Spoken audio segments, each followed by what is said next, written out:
तो चलिए हम लोग आज की वीडियो को स्टार्ट करते हैं। पिछले वीडियो में हम लोग देख लिए थे क्वेश्चन नंबर 3 तक। ठीक है, क्वेश्चन नंबर 3 यानी एक्सरसाइज 1.2 का क्वेश्चन नंबर 3 तक हम लोग देख लिए थे। और क्वेश्चन नंबर जो 4 है वो इस वीडियो में हम लोग देखने वाले हैं। 4 को बताने से पहले हम कुछ आपको सूत्र बता देते हैं, उसके बाद आप लोग देखिएगा, बहुत अच्छा होगा बनाने में। अगर आपको दो संख्या दिया है, ठीक है, जैसे पहली संख्या HCF और LCM में इस तरह क्वेश्चन आते हैं, इसको समझ लीजिए। पहली संख्या दिया है, मान लीजिए कुछ A है, और दूसरी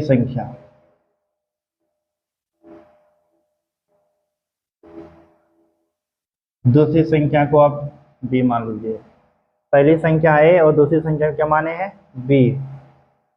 तो क्या कहता है सूत्र कि पहली संख्या गुना दूसरी संख्या बराबर HCF गुना LCM। ठीक है, आपको पहला संख्या दिया रहेगा, दूसरा संख्या भी दिया रहेगा, HCF दे दिया रहेगा, LCM निकालना है। तो आप कैसे निकालेंगे वही हम समझा रहे हैं। ठीक है, तो हम लिखेंगे यहाँ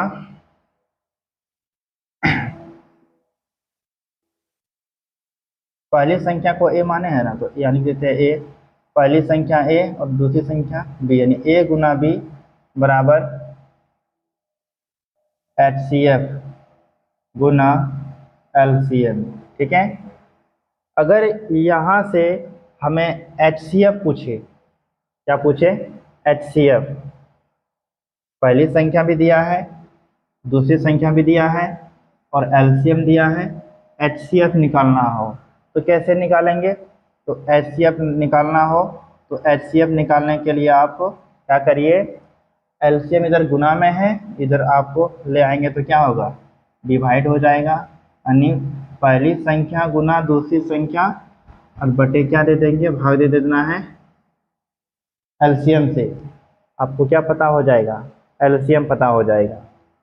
अगर LCM पता करना हो, सॉरी HCF पता हो जाएगा इसमें, अगर LCM पता करना हो तो वही सूत्र, पहली संख्या गुना दूसरी संख्या और भागा क्या, HCF। जो निकालना है आपको उसको इधर रखना है, ठीक है, और जो दिया है वो सब इधर। यही सूत्र का प्रयोग करेंगे और हम क्वेश्चन नंबर 4 को देखेंगे। बहुत ही आसान तरीके से ऐसे क्वेश्चन को बनाया जाता है, तो इस चीज़ को आप याद रखिएगा। अगर आपको पहली संख्या दिया है, दूसरी भी संख्या दिया है, HCF या LCM में कोई एक दिया है, दूसरा पूछे तो वो निकाल लेंगे।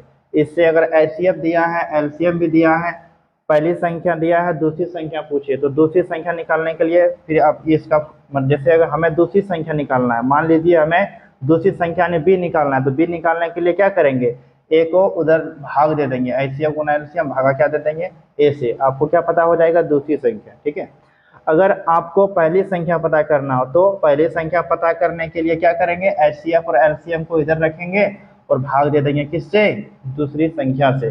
तो इस तरह कुछ मतलब इस सूत्र से आप बड़े बड़े क्वेश्चन को हल कर सकते हैं। देख लीजिए, आप लोग चाहे तो नोट कर सकते हैं। अगला क्वेश्चन पे आते हैं, question number 4। Question number 4, HCF 306 और 657 का 9 दिया है।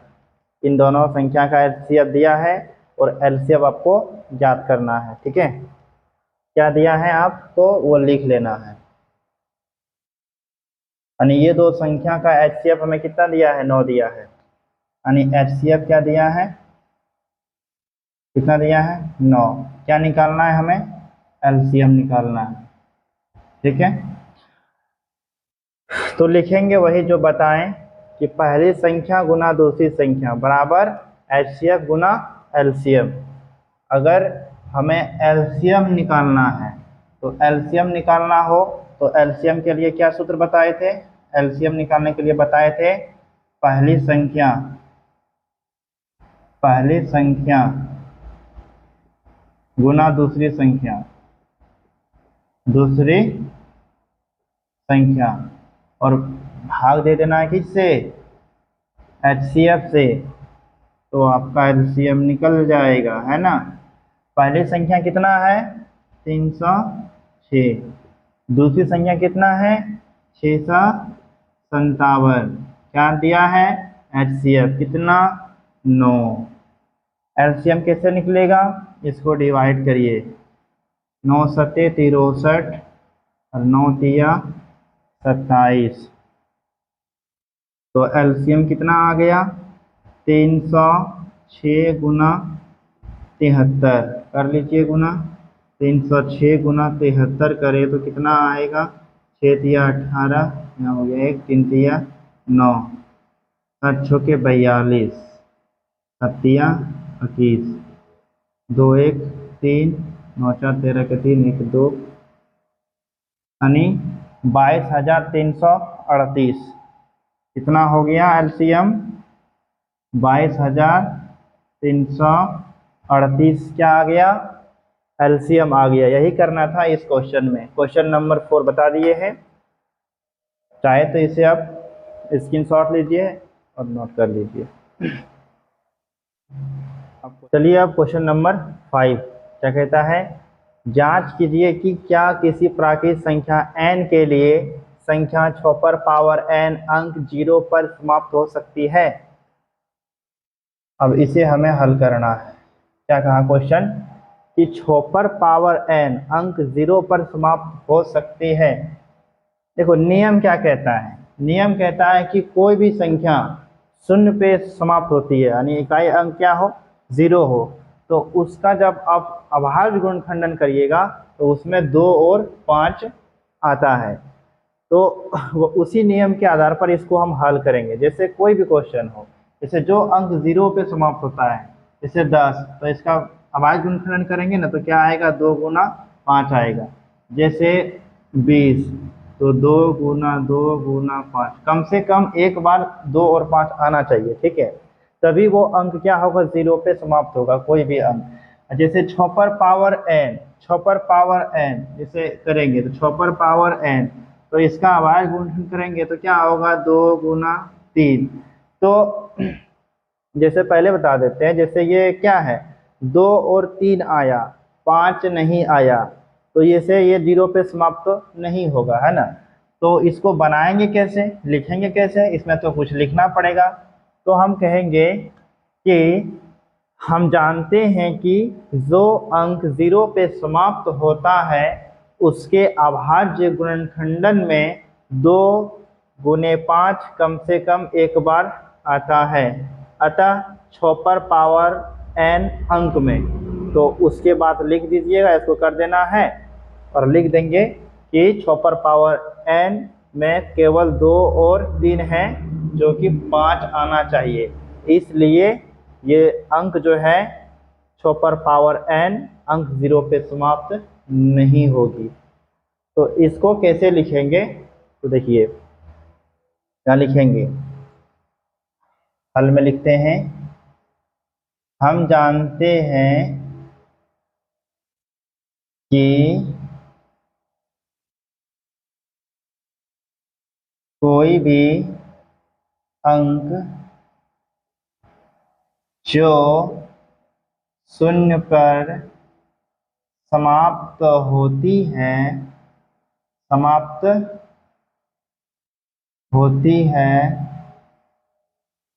तो उसके अभाज्य गुणनखंड में कम से कम, है ना, मिनिमम क्या आना चाहिए, कम से कम एक बार 2 गुना 5 आना चाहिए, तभी वह अंक 0 पे समाप्त हो सकती है। ठीक है, अब 6 पर पावर n में तो क्या करेंगे, जब इसका गुणनखंडन करेंगे तो क्या होगा 2 गुना 3 पर पावर कितना n। तो यहाँ हम देख रहे हैं कि 6 में जो है यहाँ 6 के गुणन खंड में केवल 2 ही उभयनिष्ठ है, जो कि होना चाहिए 5, है ना। यहाँ 6 के उभयनिष्ठ गुणनखंडन में केवल कितना है 2 ही है, 2 ही है, जो कि 5 आना चाहिए।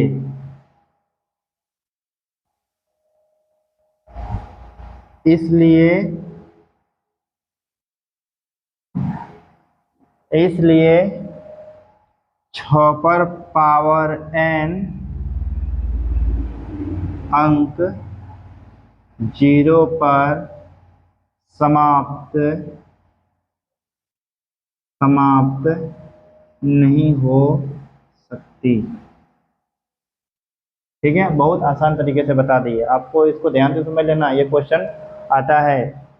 क्या कहा कि 6 पर पावर n अंक 0 पर समाप्त हो सकती है। कोई भी नंबर जो 0 पे समाप्त होता है उसके उभयनिष्ठ गुणनखंडन में 2 और 5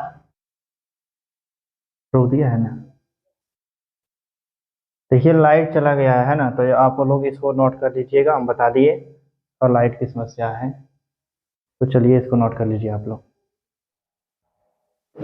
क्वेश्चन नंबर 6, व्याख्या कीजिए कि 7 गुना 11 गुना 13 प्लस 13 और 7 गुना 6 गुना 5 गुना 4 गुना 3 गुना 2 गुना 1 प्लस 5 भाज्य संख्या क्यों है।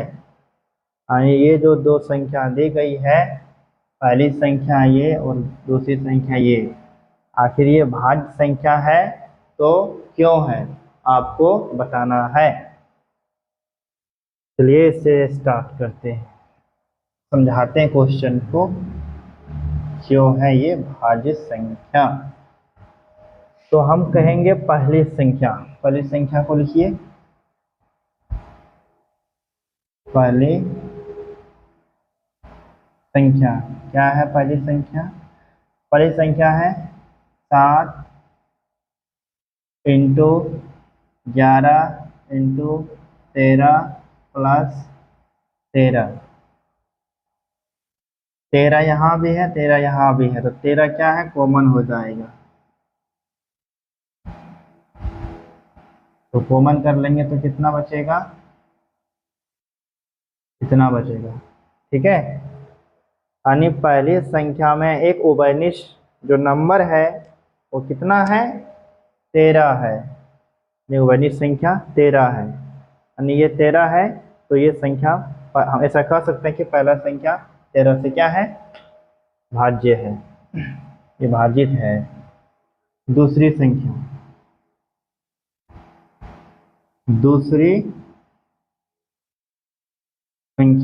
क्या है, दूसरी संख्या 7 into 6 into 5 into 4 into 3 into 2 plus 1 नहीं 2 इंटू 1 प्लस 5। गौर से देखें, दूसरी संख्या में जो 5 है वो 2 बार है, रिपीटेड है, तो आप क्या करिए 5 को कॉमन कर दीजिए।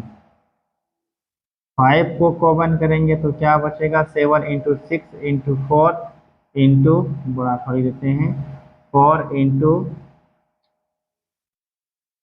3 इंटू 2 इंटू 1 प्लस 1, 5 निकल गया ना, क्या बचेगा 1, 5 1 द 5।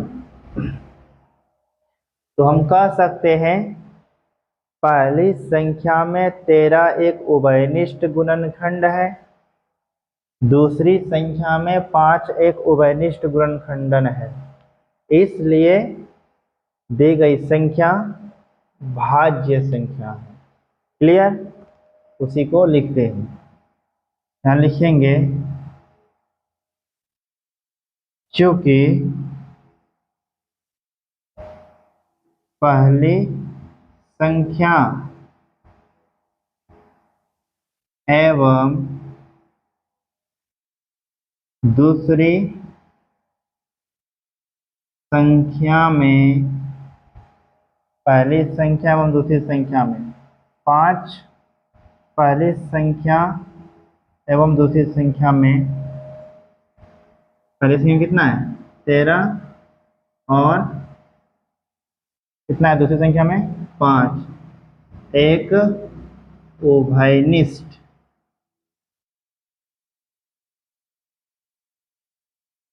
है ना। पहली संख्या एवं दूसरी संख्या में 13 और 5 एक उभयनिष्ठ गुणनखंड है,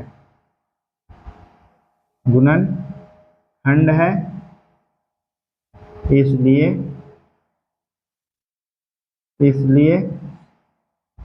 दी गई संख्या भाज्य संख्या है। क्लियर? भाज्य संख्या किसे कहते हैं? जो संख्या 3 या 3 से अधिक संख्या से विभाजित हो, वो संख्या भाज्य संख्या होती है ना। तो चाहे तो आप इसका स्क्रीनशॉट ले लीजिए। अब क्वेश्चन नंबर हम लोग 7 पे आते हैं। अब क्वेश्चन नंबर 7 और ये लास्ट क्वेश्चन है एक्सरसाइज 1.2 प्रश्नावली 1.2 का। क्वेश्चन बहुत लंबा है लेकिन इसका जो सॉल्यूशन है बहुत छोटा होगा। आप क्वेश्चन को ध्यान से पढ़ें और समझें। क्या कहता है? किसी खेल के मैदान के चारों ओर एक वृत्ताकार पथ है। इस मैदान का एक चक्कर लगाने में सोनिया को 18 मिनट लगते हैं, जबकि इसी मैदान का एक चक्कर लगाने में रवि को 12 मिनट लगते हैं। मान लीजिए वे दोनों एक ही स्थान और एक ही समय पर चलना प्रारंभ करके एक ही दिशा में चलते हैं। कितने समय बाद वे पुनः प्रारंभिक स्थान पर मिलेंगे?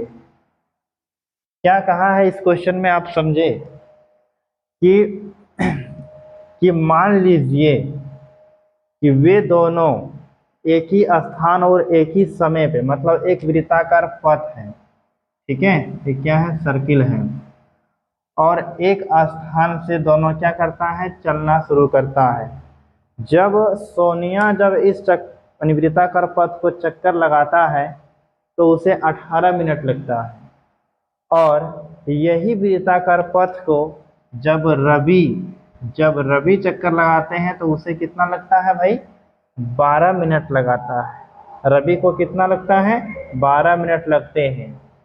तो कहता है प्रश्न, मान लीजिए वे दोनों एक ही स्थान और एक ही समान समय पर, ठीक है, एक ही स्थान और एक ही समय पर चलना प्रारंभ करके एक ही दिशा में चलते हैं। कितने बाद वे दोनों पुनः प्रारंभिक स्थान पर मिल जाएगा? इस बिंदु से चलना शुरू करेगा और सोनिया और रवि, तो दोनों प्रारंभिक स्थान पर कितने समय बाद वे पुनः मिलेंगे, यही आपको निकालना है। तो इस तरह क्वेश्चन में आपको क्या करना है?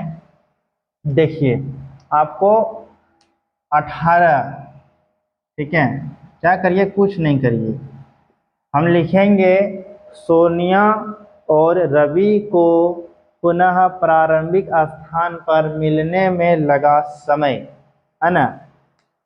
तो वो कौन सा समय होगा, कैसा समय होगा, यानी कितना समय होगा जो दोनों फिक्स बिंदु पर मिल जाएगा, यानी जहाँ से वो चलना शुरू किया वहाँ वो मिलेंगे। तो क्या कीजिए, 18 मिनट और 12 मिनट का आप मल्टीपल्स निकालिए, इन दोनों का क्या निकालिए? गुणज।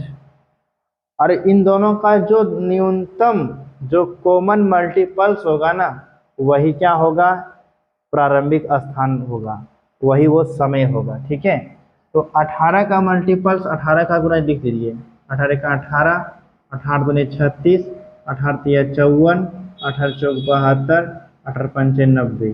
ठीक है, 12 का 12, 12 दूनी 24, 12 तिया 36, 12 चौक 48। बस अब देखिए ये दोनों का न्यूनतम गुणज, न्यूनतम लेना है, अधिकतम नहीं लेना है। यानी वो कौन ऐसा नंबर है ये जो दोनों में कॉमन है और छोटा है, तो 36 है। ठीक है, तो कितना हो जाएगा, 36 मिनट। ठीक है, तो हम कह सकते हैं कि 36 मिनट बाद वे पुनः प्रारंभिक स्थान पर मिलेंगे।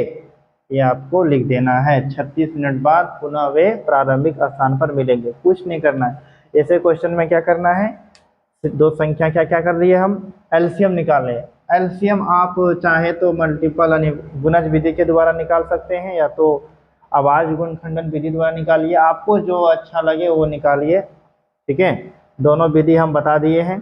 तो ये क्या हो गया, प्रश्नावली 1.2 समाप्त हो गया।